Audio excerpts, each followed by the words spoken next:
Hello ਬੇਟੇ ਆਪਾਂ transition elements ਦੀਆਂ ਡੀ ਬਲਾਕ ਦੇ ਐਲੀਮੈਂਟਸ ਦੀਆਂ ਪ੍ਰੋਪਰਟੀਜ਼ ਡਿਸਕਸ ਕਰ ਰਹੇ ਸੀ। ਹੁਣ ਤੱਕ ਆਪਾਂ ਕਿਹੜੀਆਂ ਪ੍ਰੋਪਰਟੀਜ਼ ਡਿਸਕਸ ਕੀਤੀਆਂ। ਉਹਨਾਂ ਦੀ ਇਲੈਕਟ੍ਰੋਨਿਕ ਕਨਫਿਗਰੇਸ਼ਨ ਕੀਤੀ ਹੈ, ਕੀ ਟ੍ਰੈਂਡ ਸੀ ਉਹਨਾਂ ਦੇ, ਆਪਾਂ ਅਟੋਮਿਕ ਰੇਡੀਆਈ ਕੀਤੇ ਹੈ, ਆਇਨਿਕ ਰੇਡੀਆਈ ਕੀਤੇ ਹੈ, ਉਹਨਾਂ ਦੇ ਕੀ ਟ੍ਰੈਂਡ ਹੈ। ਫਿਰ ਆਪਾਂ ਆਇਓਨਾਈਜੇਸ਼ਨ ਐਂਥੈਲਪੀ ਕੀਤੀ।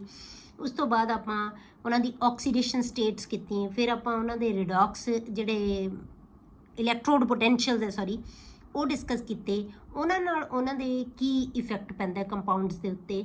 ਤਾਂ ਇਹ ਸਾਰੀਆਂ ਪ੍ਰੋਪਰਟੀਜ਼ ਆਪਾਂ ਡਿਸਕਸ ਕੀਤੀਆਂ। ਠੀਕ ਹੈ, ਹੁਣ ਅੱਜ ਆਪਾਂ ਕਰਦੇ ਹਾਂ ਬੇਟੇ ਮੈਗਨੈਟਿਕ ਪ੍ਰੋਪਰਟੀਜ਼। ਇਹਦੀਆਂ ਸਾਰੀਆਂ ਪ੍ਰੋਪਰਟੀਜ਼ ਇੰਪੋਰਟੈਂਟ ਹੈ ਔਰ ਕਿਸੇ ਨਾ ਕਿਸੇ ਪ੍ਰੋਪਰਟੀ ਦੇ ਵਿੱਚੋਂ ਕੁਐਸਚਨ ਹੈ ਜਿਹੜਾ ਤੁਹਾਨੂੰ ਜ਼ਰੂਰ ਆਉਂਦਾ ਹੈ। ਠੀਕ ਹੈ, ਹਰੇਕ ਦੇ ਨਾਲ ਰਿਲੇਟਡ, ਇਸੇ ਕਰਕੇ ਬੇਟੇ ਮੈਂ ਹਰੇਕ ਪ੍ਰੋਪਰਟੀ ਦੇ ਨਾਲ ਤੁਹਾਨੂੰ ਰਿਲੇਟਡ ਉਹਦੇ ਕੁਐਸਚਨਸ ਹੈ ਜਿਹੜੇ ਉਹ ਨਾਲ ਦੀ ਨਾਲ ਕਰਵਾਏ ਹੈ ਤਾਂ ਕਿ ਤੁਹਾਨੂੰ ਸਮਝ ਆਉਂਦੀ ਰਹੇ। ਹੁਣ ਆਪਾਂ ਇਹਦੀਆਂ ਜਿਹੜੀਆਂ 3-4 ਪ੍ਰੋਪਰਟੀਜ਼ ਹੈ ਨਾ, ਇਹ ਪੜ੍ਹਨ ਤੋਂ ਬਾਅਦ ਹੁਣ ਆਪਾਂ ਇਕੱਠੇ ਕੁਐਸਚਨਸ ਕਰਾਂਗੇ ਇਹਨਾਂ ਸਾਰੀਆਂ ਦੇ, ਕਿਉਂਕਿ ਇਹ ਛੋਟੀ ਪ੍ਰੋਪਰਟੀਜ਼ ਹੈ। ਇਹਨਾਂ ਨਾਲ ਰਿਲੇਟਡ ਕੁਐਸਚਨ, ਹਰੇਕ ਪ੍ਰੋਪਰਟੀ ਦੇ ਨਾਲ ਰਿਲੇਟਡ ਕੁਐਸਚਨਸ ਹੈਗੇ ਆ ਇਹਦੇ, ਤਾਂ ਇਹ ਉਹਨਾਂ ਨੂੰ ਆਪਾਂ ਇਕੱਠੇ ਫਿਰ ਬਾਅਦ 'ਚ ਡਿਸਕਸ ਕਰਦੇ ਹਾਂ। ਤਾਂ ਆਪਾਂ ਪੜ੍ਹਦੇ ਹਾਂ ਮੈਗਨੈਟਿਕ ਪ੍ਰੋਪਰਟੀਜ਼। ਜਦੋਂ ਬੇਟੇ ਆਪਾਂ ਕਿਸੇ ਵੀ ਸਬਸਟੈਂਸ ਦੇ ਵਿੱਚ ਆਪਾਂ ਮੈਗਨੈਟਿਕ ਫੀਲਡ ਅਪਲਾਈ ਕਰ ਦਈਏ ਨਾ,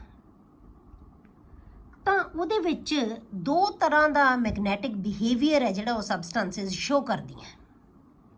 ਠੀਕ ਹੈ, ਮੈਗਨੈਟਿਕ ਫੀਲਡ 'ਚ ਰੱਖ ਦਈਏ ਜੇ ਆਪਾਂ ਸਬਸਟੈਂਸ ਨੂੰ, ਤਾਂ ਉਹ ਮੈਗਨੈਟਿਕ ਦੋ ਤਰ੍ਹਾਂ ਦਾ ਮੈਗਨੈਟਿਕ ਬਿਹੇਵੀਅਰ ਸ਼ੋ ਕਰ ਸਕਦੀ ਹੈ। ਪੈਰਾਮੈਗਨੈਟਿਜ਼ਮ ਹੁੰਦੇ ਹੈ ਤਾਂ ਜਾਂ ਡਾਇਆਮੈਗਨੈਟਿਜ਼ਮ।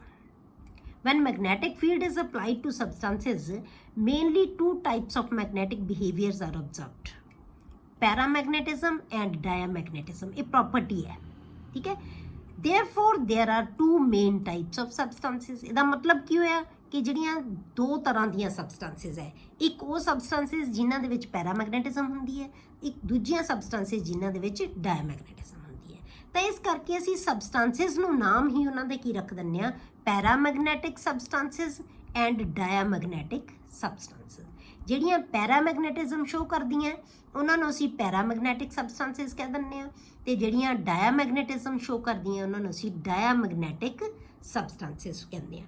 ਹੁਣ ਡਾਇਆਮੈਗਨੈਟਿਜ਼ਮ ਤੇ ਪੈਰਾਮੈਗਨੈਟਿਜ਼ਮ ਕੀ ਸਭ ਹੈਗਾ, ਇਹ ਪ੍ਰੋਪਰਟੀ ਕੀ ਹੈ। ਠੀਕ ਹੈ, ਪਹਿਲਾਂ ਆਪਾਂ ਦੇਖਦੇ ਹਾਂ paramagnetic substances, the substances which are attracted by the magnetic field. ਠੀਕ ਹੈ, ਜਿਹੜੀਆਂ ਕਿ ਮੈਗਨੈਟਿਕ ਫੀਲਡ ਦੁਆਰਾ ਅਟਰੈਕਟ ਹੁੰਦੀਆਂ ਉਹਨਾਂ ਨੂੰ ਅਸੀਂ ਪੈਰਾਮੈਗਨੈਟਿਕ ਸਬਸਟੈਂਸਸ ਕਹਿੰਦੇ ਹਾਂ। This character arises due to the presence of unpaired electrons in the atomic orbitals. ਬਸ ਤੁਹਾਨੂੰ ਇਹ ਚੀਜ਼ ਤੁਹਾਡੇ ਲਈ ਕੰਮ ਦੀ ਹੈ ਕਿ ਜਿਹੜੀ ਸਬਸਟੈਂਸ ਦੇ ਵਿੱਚ, ਜਿਹੜੇ ਹੁਣ ਆਪਾਂ ਟ੍ਰਾਂਜੀਸ਼ਨ ਮੈਟਲਸ ਪੜ੍ਹ ਰਹੇ ਹਾਂ, ਜਿਹੜੀ ਟ੍ਰਾਂਜੀਸ਼ਨ ਮੈਟਲ ਦੇ ਵਿੱਚ ਵੀ ਅਨਪੇਅਰਡ ਇਲੈਕਟ੍ਰੋਨ ਹੋਣ, ਚਾਹੇ ਇੱਕ ਵੀ ਹੋਵੇ, ਤਾਂ ਉਹਦੇ ਵਿੱਚ ਜਿਹੜਾ ਉਹਦਾ ਕਰੈਕਟਰ ਹੈ ਉਹ ਕੀ ਹੋਏਗਾ, ਪੈਰਾਮੈਗਨੈਟਿਕ। ਉਹ ਸਬਸਟੈਂਸ ਕੀ ਹੋਏਗੀ, ਉਹ ਟ੍ਰਾਂਜੀਸ਼ਨ ਮੈਟਲ ਕੀ ਹੋਏਗੀ, ਪੈਰਾਮੈਗਨੈਟਿਕ। ਠੀਕ ਹੈ, ਤੇ ਜੇ ਅਨਪੇਅਰਡ ਇਲੈਕਟ੍ਰੋਨ ਹੈ, ਇਸ ਤੋਂ ਉਲਟ ਕੀ ਹੋ ਜਾਏਗਾ, ਫਿਰ ਕਲੀਅਰ ਹੀ ਹੋ ਗਿਆ ਹੁਣ ਤਾਂ। ਤੇ ਜਿਹੜੀ ਸਬਸਟੈਂਸ ਕੋਲ ਕੋਈ ਅਨਪੇਅਰਡ ਇਲੈਕਟ੍ਰੋਨ ਨਹੀਂ ਹੋਏਗਾ, ਸਾਰੇ ਪੇਅਰਡ ਇਲੈਕਟ੍ਰੋਨ ਹੋਣਗੇ, ਉਹਨਾਂ ਨੂੰ ਅਸੀਂ ਕੀ ਕਵਾਂਗੇ, diamagnetic substances. The substances which are repelled by the magnetic field are called diamagnetic substance, ਜਿਹੜੀਆਂ ਰਿਪੈਲ ਕੀਤੀਆਂ ਜਾਂਦੀਆਂ। This is due to the presence of paired electrons in the atomic orbitals. ਸਾਰੇ ਜਿਹੜੇ ਇਲੈਕਟ੍ਰੋਨ ਹੈ ਉਹ ਕੀ ਹੈ, ਪੇਅਰਡ ਹੋਣਗੇ। ਇਹਦਾ ਮਤਲਬ ਕੀ ਹੈ, ਤੁਹਾਨੂੰ ਸਿਰਫ ਟ੍ਰਾਂਜੀਸ਼ਨ ਮੈਟਲਸ ਦੀ ਤੁਹਾਨੂੰ ਪਹਿਲੀ ਸੀਰੀਜ਼ 'ਚੋਂ ਹੀ ਆਉਂਦੇ ਆ, ਸਾਰਾ ਤੁਹਾਡੀ ਡਿਸਕਸ਼ਨ ਹੀ ਪਹਿਲੀ ਸੀਰੀਜ਼ ਦੀ ਹੈ ਬੇਟੇ। ਠੀਕ ਹੈ, ਤਾਂ ਇਹਦੇ ਵਿੱਚ ਜਿਹੜੀਆਂ ਵੀ ਤੁਹਾਡੇ ਟ੍ਰਾਂਜੀਸ਼ਨ ਮੈਟਲਸ ਹੈਗੀਆਂ ਉਹਨਾਂ ਦੀ ਤੁਹਾਨੂੰ ਇਲੈਕਟ੍ਰੋਨਿਕ ਕਨਫਿਗਰੇਸ਼ਨ ਆਉਣੀ ਚਾਹੀਦੀ ਹੈ।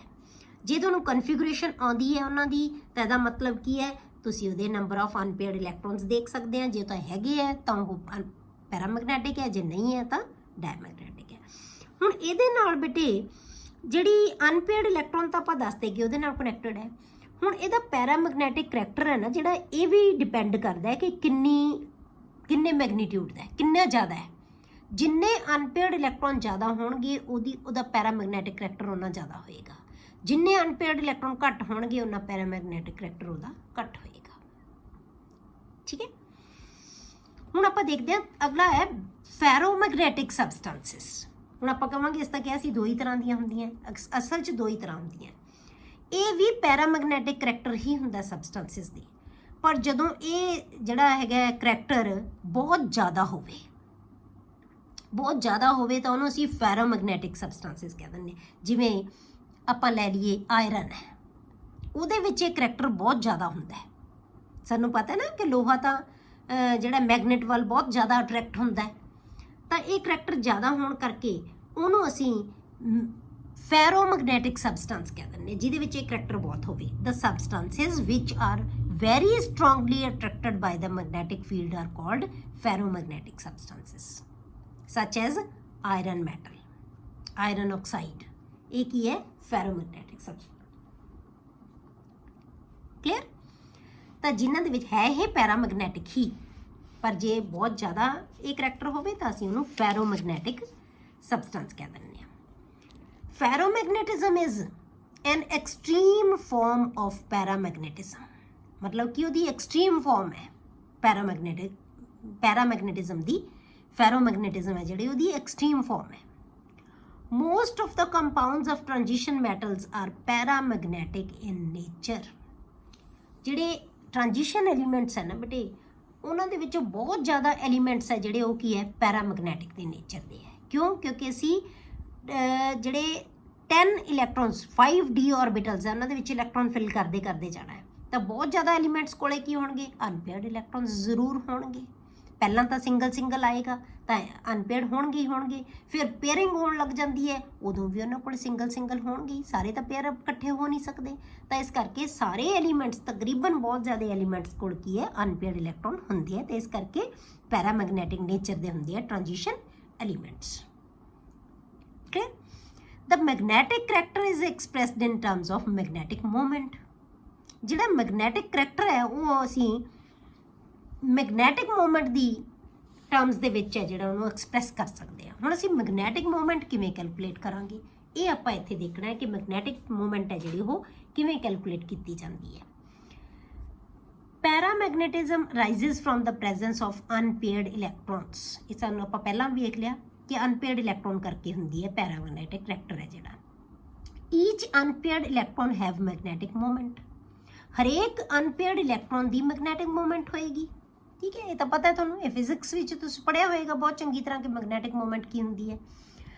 ਤੇ ਹਰੇਕ ਇਲੈਕਟ੍ਰੋਨ ਦੀ ਜਿਹੜੀ ਮੈਗਨੈਟਿਕ ਮੂਵਮੈਂਟ ਹੁੰਦੀ ਹੈ ਬੇਟੇ associated with its spin angular momentum and orbital angular momentum. ਉਹਦੀ ਸਪਿਨ ਐਂਗੂਲਰ ਮੋਮੈਂਟਮ ਕਾਰਨ ਵੀ ਹੈ, ਇਹਦੇ ਨਾਲ ਵੀ ਐਸੋਸੀਏਟਡ ਹੈ, ਤੇ ਆਰਬਿਟਲ ਐਂਗੂਲਰ ਮੋਮੈਂਟਮ ਕਾਰਨ ਵੀ ਹੈ। ਕਲੀਅਰ ਹੋ ਗਿਆ? ਦੋ ਚੀਜ਼ਾਂ ਕਰਕੇ ਹੈ, ਸਪਿਨ ਐਂਗੂਲਰ ਮੋਮੈਂਟਮ ਕਰਕੇ ਤੇ ਆਰਬਿਟਲ ਐਂਗੂਲਰ ਮੋਮੈਂਟਮ ਕਰਕੇ। In the compounds of first transition series, ਮੈਂ ਤੁਹਾਨੂੰ ਕੀ ਕਿਹਾ ਕਿ ਆਪਾਂ ਫਸਟ ਟ੍ਰਾਂਜੀਸ਼ਨ ਸੀਰੀਜ਼ ਹੀ ਪੜ੍ਹਨੀ ਹੈ। ਤਾਂ ਫਸਟ ਟ੍ਰਾਂਜੀਸ਼ਨ ਸੀਰੀਜ਼ ਦੇ ਵਿੱਚ ਬੇਟੇ ਦ angular momentum does not contribute. ਪਹਿਲੀ ਸੀਰੀਜ਼ ਦੇ ਵਿੱਚ ਐਂਗੂਲਰ ਮੋਮੈਂਟਮ ਦੀ ਕੰਟਰੀਬਿਊਸ਼ਨ ਹੀ ਨਹੀਂ ਹੁੰਦੀ, ਤਾਂ ਇਹਦਾ ਮਤਲਬ ਕੀ ਹੈ, ਇਹਦਾ ਕੋਈ ਸਿਗਨੀਫੀਕੈਂਸ ਹੀ ਨਹੀਂ ਰਿਹਾ। ਤਾਂ ਇਹਦਾ ਮਤਲਬ ਕੀ ਹੋਇਆ ਬੇਟੇ ਕਿ ਜਿਹੜੀ ਮੈਗਨੈਟਿਕ ਮੂਵਮੈਂਟ ਹੈ ਉਹ ਕਿਹਦੇ ਕਰਕੇ ਹੋਏਗੀ, ਸਿਰਫ ਸਪਿਨ ਐਂਗੂਲਰ ਮੋਮੈਂਟਮ ਕਰਕੇ। ਕਲੀਅਰ ਹੋ ਗਿਆ? ਆਰਬਿਟਲ ਐਂਗੂਲਰ ਮੋਮੈਂਟਮ ਹੈ ਜਿਹੜੀ ਉਹ ਕੀ ਹੈ, ਉਹਦਾ ਕੋਈ ਸਿਗਨੀਫੀਕੈਂਸ ਨਹੀਂ ਹੈਗਾ। For these elements the magnetic movement is determined by the number of unpaired electrons. ਤਾਂ ਫਿਰ ਕੀ ਹੈ, ਮੈਗਨੈਟਿਕ ਮੂਵਮੈਂਟ ਨੂੰ ਅਸੀਂ ਸਿਰਫ ਅਨਪੇਅਰਡ ਇਲੈਕਟ੍ਰੋਨਸ ਦੇ ਨੰਬਰ ਨਾਲ ਹੀ ਡਿਟਰਮਿਨ ਕਰ ਸਕਦੇ ਹਾਂ। ਠੀਕ ਹੈ, ਤੇ ਇਹਦੇ ਵਾਸਤੇ ਜਿਹੜਾ ਅਸੀਂ ਟਰਮ ਯੂਜ਼ ਕਰਦੇ ਹਾਂ, ਫਾਰਮੂਲਾ ਯੂਜ਼ ਕਰਦੇ ਹਾਂ, ਉਹਨੂੰ ਅਸੀਂ ਕਹਿੰਦੇ ਹਾਂ spin only formula, and is calculated by using the spin only formula. Spin only formula ਇਹਦੇ ਵਾਸਤੇ ਲੈਂਦੇ ਹਾਂ, ਮਤਲਬ ਕਿ ਅਨਪੇਅਰਡ ਇਲੈਕਟ੍ਰੋਨ ਨੂੰ ਰਿਪਰੈਜ਼ੈਂਟ ਕਰ ਰਿਹਾ ਹੈ ਕਿ ਉਹਦੇ ਵਿੱਚ ਕਿੰਨੇ ਅਨਪੇਅਰਡ ਇਲੈਕਟ੍ਰੋਨਸ ਹੈ, ਪਰ ਸਿਰਫ ਹੁਣ ਅਨਪੇਅਰਡ ਇਲੈਕਟ੍ਰੋਨ ਦਾ ਨੰਬਰ ਹੈ ਜਿਹੜਾ ਉਹਦੇ ਨਾਲ ਹੀ ਅਸੀਂ ਮੈਗਨੈਟਿਕ ਮੂਵਮੈਂਟ ਨੂੰ ਕੈਲਕੂਲੇਟ ਕਰਾਂਗੇ।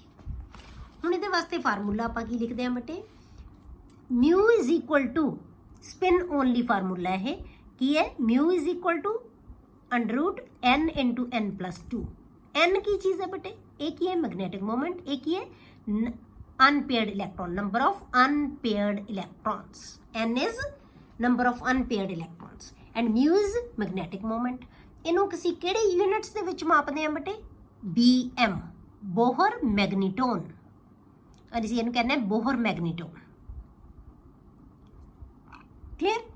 ਜੇ ਆਪਣੇ ਇੱਕ ਸਿੰਗਲ ਇਲੈਕਟ੍ਰੋਨ ਪੇਅਰ ਹੋਵੇ, ਸਿੰਗਲ ਇਲੈਕਟ੍ਰੋਨ ਹੋਵੇ, ਅਨਪੇਅਰਡ ਇਲੈਕਟ੍ਰੋਨ ਹੋਵੇ, ਤਾਂ ਉਹਦੀ ਮੈਗਨੈਟਿਕ ਮੋਮੈਂਟ ਹੈ ਜਿਹੜੀ ਕਿੰਨੀ ਹੁੰਦੀ ਹੈ? 1.73 ਬੋਹਰ ਮੈਗਨੀਟੋਨ। A single unpaired electron has a magnetic moment of 1.73 Bohr magneton. The magnetic moment increases with the increasing number of unpaired electron, क्योंकि सानू पता है कि जिन्ना नंबर ए वधदा जाएगा म्यू दी वैल्यू उन्नी वधदी जाएगी। तो अंडरस्टूड है कि n दी वैल्यू जिन्नी वधदी जाएगी तो n की है? Number of unpaired electron. जिन्ना n दा नंबर वधदा जाएगा उन्नी जिहड़ी हैगी है मैगनैटिक मोमेंट वधदी जाएगी। Hence the paramagnetic character also increases, क्योंकि पैरामैग्नेटिक करैक्टर काहदे नाल रिलेटेड है? मैगनैटिक मोमेंट नाल। जिन्नी मैगनैटिक मोमेंट ज़्यादा होएगी, अनपेयर्ड जिहड़ा हैगा इलैक्ट्रॉन ज़्यादा होणगे तां वो ज़्यादा होएगी, ते जे म्यू दी वैल्यू या कह लो मैगनैटिक मोमेंट ज़्यादा है तो उहदे विच पैरामैग्नेटिक करैक्टर भी उन्ना ज़्यादा होएगा। ठीक है, तो हुण इहनूं आपां कैलकुलेट कर सकते हैं। सपोज करो तुहानूं कहता कि किसी भी आयन की तुसीं कैलकुलेट करो जिहदे विच अनपेयर्ड इलैक्ट्रॉन 2 है, तो फिर तुसीं की करोगे? n की वैल्यू 2 पुट कर दोगे। इत्थे ये 2 आ जाएगा, 2 × 2 + 2 इनू सॉल्व कर लोगे तो की आ जाएगा? म्यू की वैल्यू आ जाएगी। सिंपल, तुहानूं सिर्फ अनपेयर्ड इलैक्ट्रॉन चाहिए। तो अनपेयर्ड इलैक्ट्रॉन कित्थों कढ सकते हो बेटे तुसीं? कन्फिगरेशन तो। तो ये नाल रिलेटेड क्वेश्चन जिहड़ा आउंदा है वो तुहानूं की पूछा जाता है? सिर्फ यही पूछा जाता है कि किहदा पैरामैग्नेटिक करैक्टर ज़्यादा होएगा, किहदा पैरामैग्नेटिक करैक्टर घट है। दो का कंपैरिजन पूछ लैणगे, या फिर तुसीं कि उहदी मैगनैटिक मूवमेंट कैलकुलेट करो। इदां दा तुहानूं क्वेश्चन आउंदा है। इहदे च आपां ये सारियां प्रॉपर्टीज़ 3-4 प्रॉपर्टीज़ पढ़ांगे, फिर उन्हां दे नाल रिलेटेड इकट्ठे क्वेश्चन करांगे। नैक्सट प्रॉपर्टी है बेटे, ये भी बहुत इंपॉर्टेंट प्रॉपर्टी है, फॉर्मेशन ऑफ कलर्ड कंपाउंड्स। हुण जिहड़े ट्रांजिशन मैटल्स है ये कलर्ड कंपाउंड बनाउंदे है। जे कंपाउंड बनाने तो ये आयन्स होणगे, तो इसदा मतलब कि ये कलर्ड आयन्स हुंदे है। ठीक है, तो कंपाउंड जो बनेगा तो ये आयन्स ही होणगे ना, तो ये की होणगे? कलर्ड होणगे। Most of the compounds of transition metals are coloured. बहुत ज़्यादा ਜਿਹੜੇ ट्रांजिशन मैटल्स ਦੇ कंपाउंड है ना वो कलर्ड ਹੁੰਦੇ ਹੈ।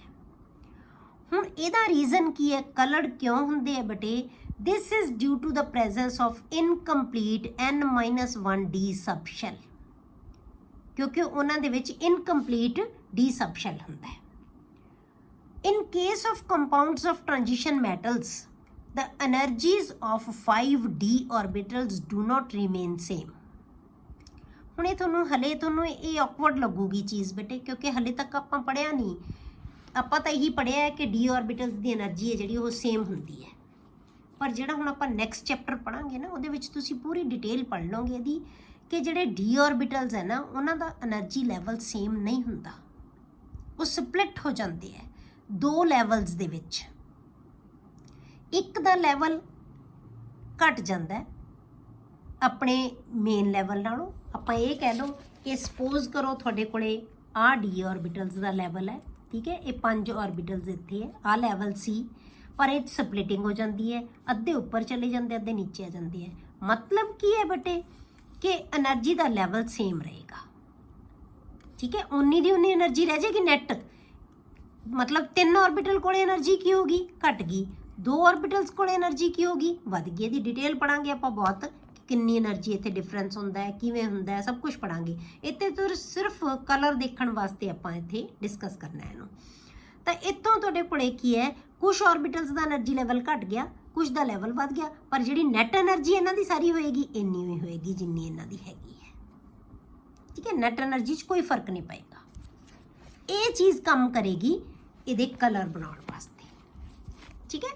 ਤਾਂ ਇਹਦਾ ਮਤਲਬ ਕੀ ਹੈ ਕਿ ਟ੍ਰਾਂਜੀਸ਼ਨ ਐਲੀਮੈਂਟਸ ਦੇ ਜਿਹੜੇ ਡੀ ਆਰਬਿਟਲਸ ਹੈ ਉਹਨਾਂ ਦਾ એનર્ਜੀ ਲੈਵਲ ਸੇਮ ਨਹੀਂ ਰਹਿੰਦਾ। They do not have same energy level. They split into 2 sets. One set with higher energy and one with lower energy. एक सैट है जिहड़ा 3 ऑर्बिटल्स का हुंदा है, वो नीचे उन्हां दी एनर्जी लैवल घट जाता है। एक सैट हुंदा 2 ऑर्बिटल्स का, उहदा एनर्जी लैवल वध जाता है। The electron can easily promoted from one energy level to another. तो डी दे विच इलैक्ट्रॉन है जिहड़े बहुत आसानी नाल एक लैवल तो दूजे लैवल ते जा सकते हैं जदों उन्हां नूं एनर्जी मिल जाएगी। और उदों मूव तो उदों ही करनगे ना, क्योंकि घट एनर्जी तो हायर एनर्जी दे विच जाण वास्ते की होएगा बेटे, जिओ एनर्जी मिलेगी उन्हां नूं। जिन्ना एनर्जी का गैप है, जे उन्ने गैप जिन्नी एनर्जी उन्हां नूं मिल जाती है तो एक इलैक्ट्रॉन है जिहड़ा मूव करके हायर लैवल ते बहुत आसानी नाल जा सकता है। ठीक है, यही एनर्जी का गैप है जिहड़ा ये वो विजिबल एनर्जी दे विचों उन्हां नूं मिल जाता है। तो एनर्जी दे विचों वो की करते हैं कि एक लैवल तो दूसरे लैवल ते चले जाते हैं एनर्जी अब्जॉर्व करके।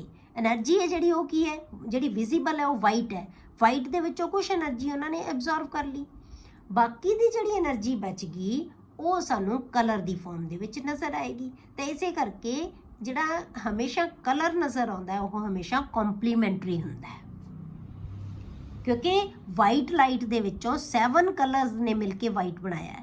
7 करके वाइट है, जे 7 दे विचों एक कलर भी इन्होंने अब्जॉर्व कर लिया तो बाकी 6 कलर्स का कॉम्बीनेशन है जिहड़ा वाइट नहीं होएगा बेटे, उहदा कॉम्पलीमेंटरी कलर कोई भी उन्हां दे 6 दे मिलन नाल वो डिपेंड करेगा कि किहड़े कलर की एनर्जी इन्होंने अब्जॉर्व की है।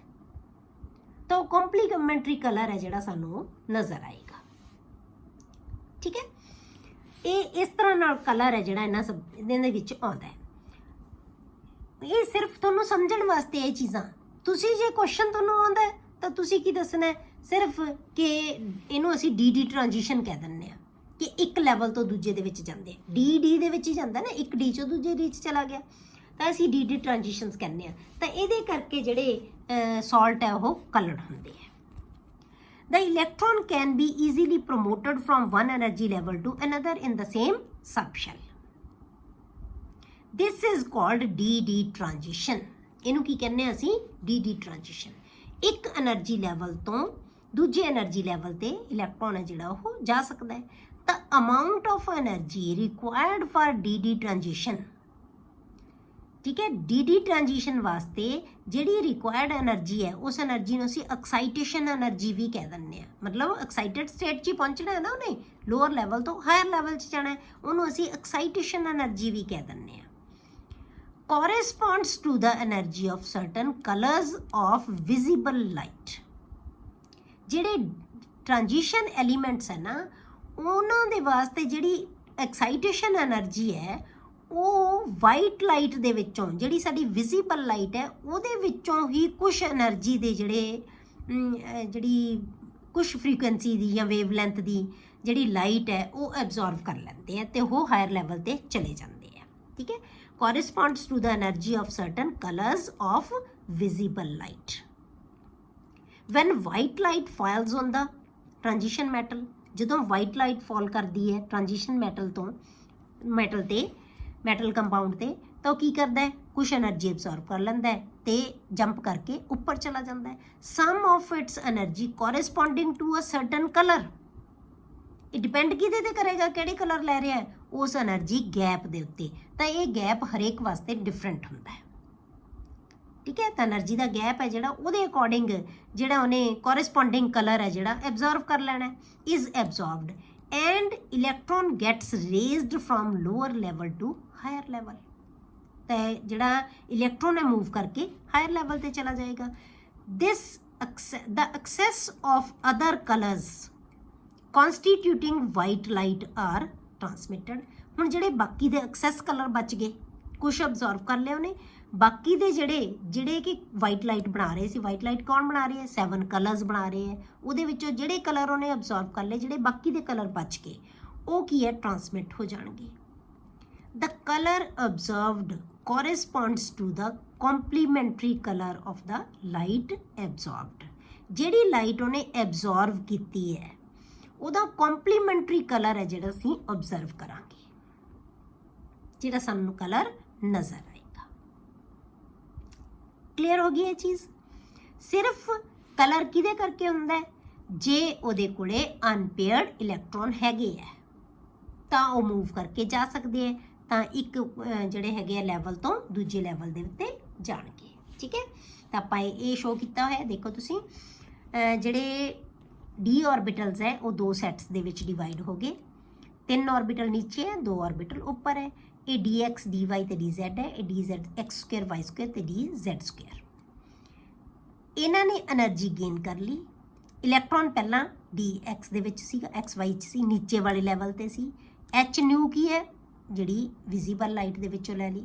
ਠੀਕ ਹੈ, ਫੋਟੋਨ ਆਫ ਲਾਈਟ ਇਹਨੇ ਲਿਆ, ਤਾਂ ਇੱਥੇ dd ਟ੍ਰਾਂਜੀਸ਼ਨ ਹੋ ਗਈ। dd ਟ੍ਰਾਂਜੀਸ਼ਨ ਹੋਣ ਨਾਲ ਇਲੈਕਟ੍ਰੋਨ ਨੀਚੇ ਵਾਲੇ ਲੈਵਲ ਤੋਂ ਉੱਪਰ ਵਾਲੇ ਲੈਵਲ ਤੇ ਚਲਾ ਗਿਆ। ਕੁਛ એનર્ਜੀ ਇਹਨੇ ਐਬਜ਼ੌਰਬ ਕਰ ਲਈ।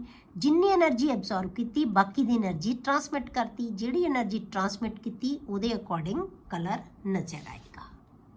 ਬਸ ਇੰਨੀ ਕੁ ਗੱਲ ਹੈ ਇਹਦੇ ਵਿੱਚੋਂ। ਠੀਕ ਹੈ,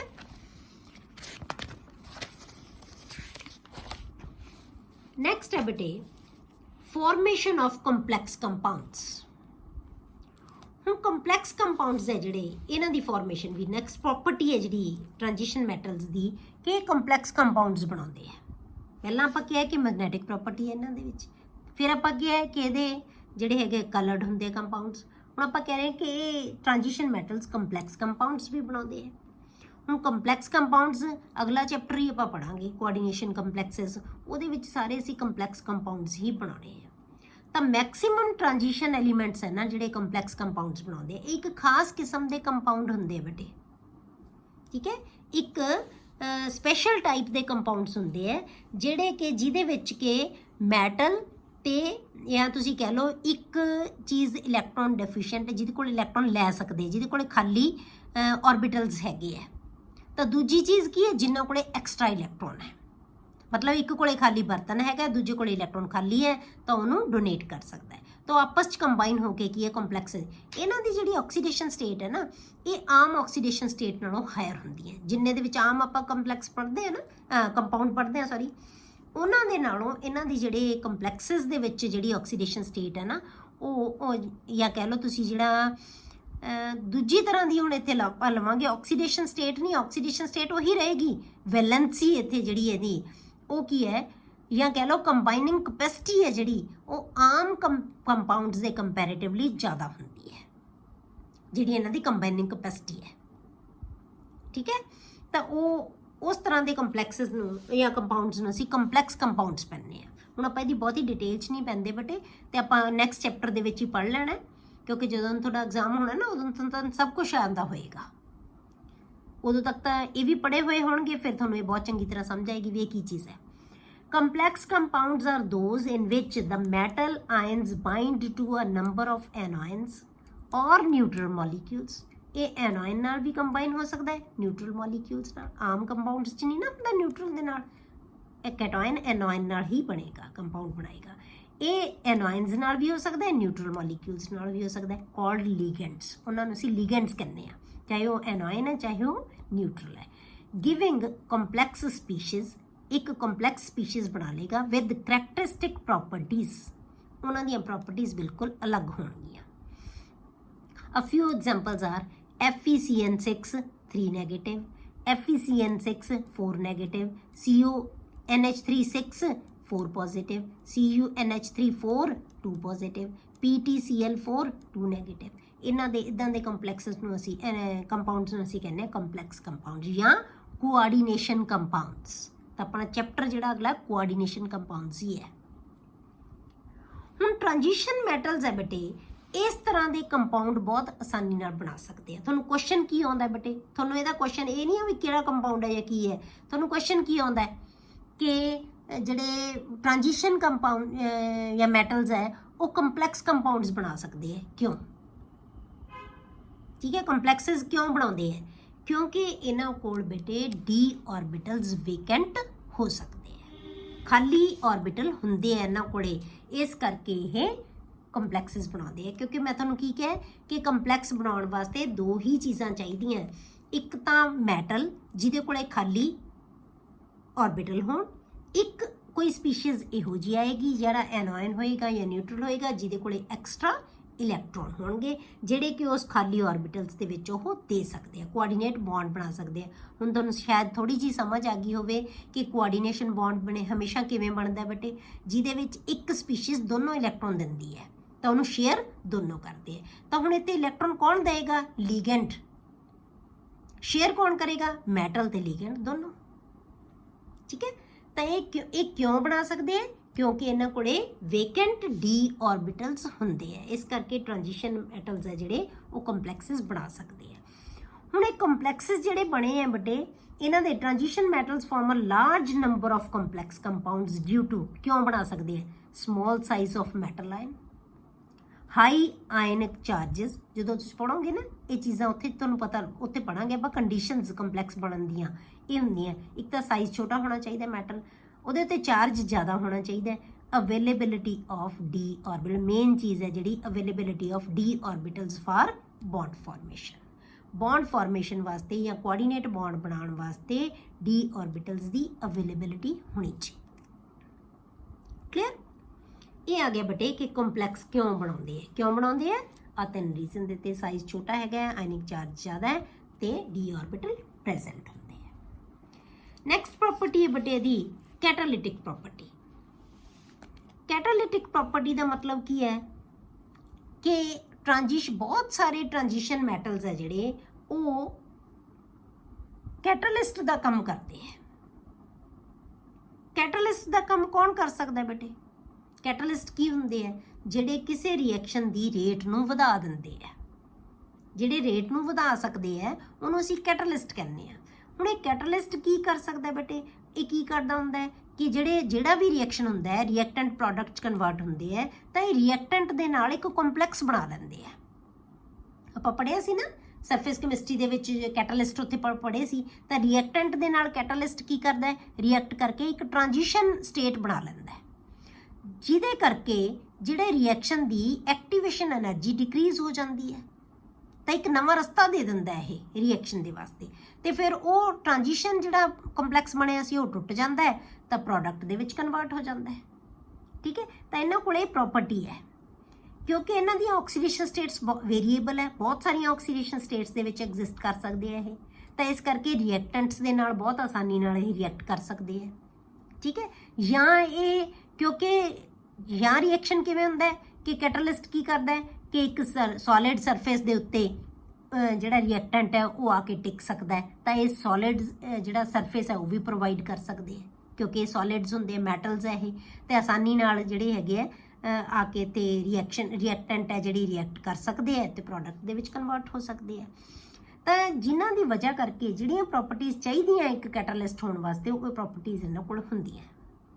Many transition metals act as good catalysts for various reactions such as vanadium pentoxide। ਕਿੱਥੇ ਯੂਜ਼ ਕਰਦੇ ਆ ਆਪਾਂ? ਪੜਿਆ ਹੋਇਆ ਤੁਸੀਂ ਇਨ ਕੰਟੈਕਟ ਪ੍ਰੋਸੈਸ। ਕੀ ਕੀਤਾ ਸੀ ਆਪਾਂ? ਸਲਫਰ ਡਾਈਆਕਸਾਈਡ ਨੂੰ ਸਲਫਰ ਟ੍ਰਾਈਆਕਸਾਈਡ ਦੇ ਵਿੱਚ ਆਪਾਂ ਕਨਵਰਟ ਕਰਦੇ ਆ। ਸਿਰਫ ਕਿਹਦੀ ਪ੍ਰੈਜ਼ੈਂਸ 'ਚ ਕਰ ਸਕਦੇ ਆ? ਵੈਨੇਡੀਅਮ ਪੈਂਟਾਕਸਾਈਡ V2O5 ਦੀ ਪ੍ਰੈਜ਼ੈਂਸ ਦੇ ਵਿੱਚ। ਉੱਥੇ ਤੁਹਾਨੂੰ ਦੱਸਿਆ ਸੀ ਕਿ ਇਹ ਕੈਟਾਲਿਸਟ ਬਹੁਤ ਜ਼ਰੂਰੀ ਹੈ ਇਹਦੇ ਵਾਸਤੇ। ਆਇਰਨ ਨੂੰ ਅਸੀਂ ਯੂਜ਼ ਕਰਦੇ ਹਾਂ ਬੇਟੇ ਹੈਬਰਸ ਪ੍ਰੋਸੈਸ ਦੇ ਵਿੱਚ। ਹੈਬਰ ਪ੍ਰੋਸੈਸ ਦੇ ਨਾਲ ਅਸੀਂ ਕੀ ਬਣਾਉਂਦੇ ਹਾਂ ਬੇਟੇ? ਅਮੋਨੀਆ ਬਣਾਉਂਦੇ ਹਾਂ। ਅਮੋਨੀਆ ਦੀ ਪ੍ਰੈਪਰੇਸ਼ਨ ਹੈ ਜਿਹੜੀ ਕਿਹਦੇ ਤੋਂ ਹੁੰਦੀ ਹੈ? ਹਾਈਡਰੋਜਨ ਤੇ ਨਾਈਟ੍ਰੋਜਨ ਤੋਂ ਅਮੋਨੀਆ ਬਣਾਉਂਦੇ ਆ ਨਾ, ਤਾਂ ਆਪਾਂ ਉਹਦੇ ਵਿੱਚ ਆਇਰਨ ਹੈ ਜਿਹੜਾ ਉਹ ਕੈਟਾਲਿਸਟ ਯੂਜ਼ ਕਰ ਸਕਦੇ। ਆਇਰਨ ਦੇ ਨਾਲ ਅਸੀਂ ਮੋਲੀਬਡਨਮ ਵੀ ਪਾਉਂਦੇ ਹੁੰਦੇ ਹਾਂ। ਉਹ ਕੀ ਹੁੰਦਾ? ਐਕਟੀਵੇਟਰ, ਜਿਹੜਾ ਕਿ ਇਹਦੇ ਕੈਟਾਲਿਸਟ ਦੀ ਪ੍ਰੋਪਰਟੀ ਨੂੰ ਵਧਾ ਦਿੰਦਾ ਹੈ। ਠੀਕ ਹੈ, ਨਿਕਲ ਅਸੀਂ ਯੂਜ਼ ਕਰਦੇ ਹਾਂ ਕੈਟਾਲਿਟਿਕ ਹਾਈਡਰੋਜੀਨੇਸ਼ਨ ਵਾਸਤੇ। ਜਦੋਂ ਆਪਾਂ ਕਾਰਬਨ ਕੰਪਾਊਂਡਸ ਲੈਂਦੇ ਹਾਂ ਉਹਦੇ ਵਿੱਚ ਹਾਈਡਰੋਜੀਨੇਸ਼ਨ ਕਰਨੀ ਹੈ ਉਹਨਾਂ ਦੀ, ਤਾਂ ਆਪਾਂ ਨਿਕਲ ਦੀ ਪ੍ਰੈਜ਼ੈਂਸ 'ਚ ਕਰਦੇ ਹਾਂ। ਤਾਂ ਨਿਕਲ ਕੀ ਕਰਦਾ ਹੈ? ਉਹਨਾਂ ਨੂੰ ਸਰਫੇਸ ਪ੍ਰੋਵਾਈਡ ਕਰਦਾ ਹੈ ਜਿਹਦੇ ਉੱਤੇ ਹਾਈਡਰੋਜੀਨੇਸ਼ਨ ਹੋ ਸਕਦੀ ਹੈ। ਤਾਂ ਇਹਦੇ ਵਿੱਚ ਕੈਟਾਲਿਟਿਕ ਪ੍ਰੋਪਰਟੀਜ਼ ਹੁੰਦੀਆਂ ਇਹਨਾਂ ਦੇ ਵਿੱਚ। The catalytic property of transition metals is due to their tendency to form reaction intermediates। ਤਾਂ ਇਹਨਾਂ ਦੀ ਟੈਂਡੈਂਸੀ ਹੈਗੀ ਹੈ ਕਿ ਉਹ ਰਿਐਕਸ਼ਨ ਇੰਟਰਮੀਡੀਏਟਸ ਬਣਾ ਸਕਦੇ ਆ ਵਿਦ ਸੂਟੇਬਲ ਰਿਐਕਟੈਂਟ। ਕਿਸੇ ਵੀ ਰਿਐਕਟੈਂਟ ਨਾਲ ਮਿਲ ਕੇ ਇੰਟਰਮੀਡੀਏਟ ਬਣਾ ਦੇਣਗੇ। Due to their tendency to form variable oxidation state. ਹੁਣ ਇਹ ਕਿਉਂ ਅਲੱਗ-ਅਲੱਗ ਰਿਐਕਟੈਂਟ ਨਾਲ ਰਿਐਕਟ ਕਰ ਸਕਦੇ ਆ ਇੰਟਰਮੀਡੀਏਟ ਬਣਾਉਣ? ਕਿਉਂਕਿ ਇਹਨਾਂ ਦੀ ਆਕਸੀਡੇਸ਼ਨ ਸਟੇਟਸ ਡਿਫਰੈਂਟ ਹੋ ਸਕਦੀਆਂ, ਵੇਰੀਏਬਲ ਹੋ ਸਕਦੀਆਂ, and the presence of vacant orbitals to form complexes, ਜਾਂ ਫਿਰ ਉਹਨਾਂ ਨਾਲ ਕੰਪਲੈਕਸ ਬਣਾ ਲੈਂਦੇ ਆ। ਤੇ ਕੰਪਲੈਕਸ ਬਣਾਉਣ ਵਾਸਤੇ ਆਪਾਂ ਹੁਣੇ ਪੜ੍ਹ ਕੇ ਹਟਿਆ ਕੀ ਚਾਹੀਦਾ, ਵੇਕੈਂਟ ਆਰਬਿਟਲਸ ਚਾਹੀਦੇ ਆ, ਉਹ ਇਹਨਾਂ ਕੋਲ ਹੁੰਦੇ ਆ।